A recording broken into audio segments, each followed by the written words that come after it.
صفات الصفوہ میں امام ابن جوزی کی کتاب ہے، جلد نمبر 2 صفحہ نمبر 157 پہ حضرت خضر علیہ السلام یہ نبی ہیں، ان سے ایک صاحب ملاقات بھی کر رہے ہیں۔ اسی طرح امام ذہبی نے سیر اعلام النبلہ میں جلد نمبر 5 صفحہ نمبر 122 میں لکھا ہے کہ حضرت عمر بن عبد العزیز رحمت اللہ علیہ نے حضرت خضر علیہ السلام سے ملاقات کی ہے۔ اچھا بھائی، یہ بھی تو نبی تھے نا، تو یہ بھی تو دنیا میں گھوم رہے ہیں نا۔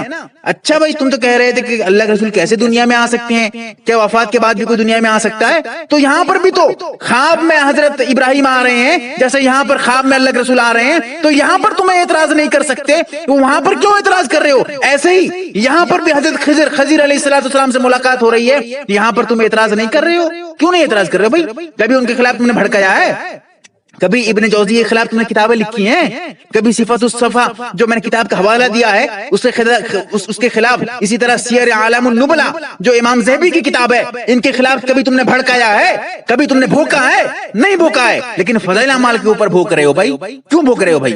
یہ سمجھ میں آ رہا ہے کہ تمہاری جہالت ہے یا ہر درمی ہے، یا تمہارے دلوں پہ اللہ نے مہر لگا دیا ہے، اسی لیے تم یہ کام کر رہے ہو۔ اچھا بھائی، یہ واقعہ جو ہے نا حضرت خضر علیہ السلام کا، اسی طرح بہت سارے حضرات نقل کر رہے ہیں اسی طرح کے واقعات حضرت خضر علیہ السلام کے امام سیوطی نے اپنی کتاب میں الدر المنصور میں جو تفسیر کی کتاب ہے، جلد نمبر 5 صفحہ نمبر 409 پہ لکھا ہے۔ امام ابن کثیر نے القرآن العظیم ایک جو تفسیر کی کتاب ہے ان کی، انہوں نے اس پہ جلد نمبر 9 صفحہ نمبر 180 پہ لکھا ہے۔ لیکن تم نے کبھی ان علماء کے خلاف، امام سیوطی کے خلاف، امام ابن کثیر کے خلاف تم نے کبھی لوگوں کو بھڑکایا نہیں، لیکن ہاں فضائل اعمال کے خلاف بھڑکا رہے ہو، بھوک رہے ہو۔ سمجھ میں آ رہا ہے کہ یہ تمہاری جہالت ہے اور کچھ نہیں ہے۔ اللہ تعالیٰ سے دعا کریں کہ اللہ تعالیٰ ہم تمام کو صحیح سمجھ عطا فرمائے۔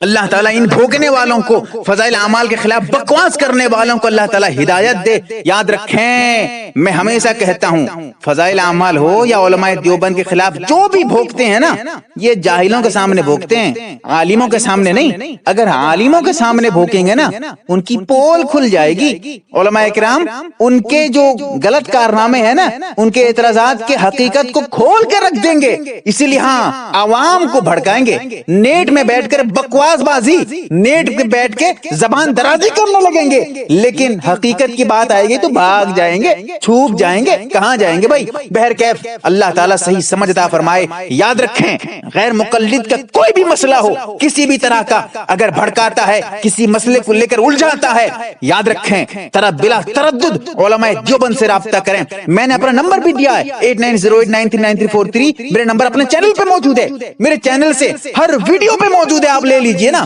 ہر طرح کی باتیں ملیں گی۔ اللہ تعالیٰ سے دعا کریں کہ اللہ تعالیٰ صحیح سمجھ عطا فرمائے۔ ان باتوں کو، یہ جو واقعہ کا میں نے تفصیلی جائزہ لیا ہے نا، جو اعتراضات کر رہے تھے، اس کا جو میں نے تفصیلی جائزہ لیا ہے، ان باتوں کو جو آپ اپنے دوستوں کے پاس بھیجیں تاکہ ان کی اصلیت کھل کے سامنے آئے، لوگوں کو پتہ چلے کہ کیسے کیسے دھوکہ دیا جا رہا ہے۔ اللہ تعالیٰ ہم تمام کو صحیح سمجھ عطا فرمائے، شریعت کا پابند بنائے، آمین یا رب العالمین۔ MARB دینی معلومات چینل کو سبسکرائب کریں اور گھنٹی والے نشان کو ضرور دبائیں تاکہ ہم جب بھی نئی ویڈیو ڈالیں وہ آپ تک پہنچ جائے۔ ویڈیو کو لائک اور شیئر ضرور کریں۔ واٹس ایپ گروپ میں شامل ہونے کے لیے آپ اپنے واٹس ایپ نمبر سے ایڈ لکھ کر میرے واٹس ایپ نمبر 8908939343 کو میسج کریں۔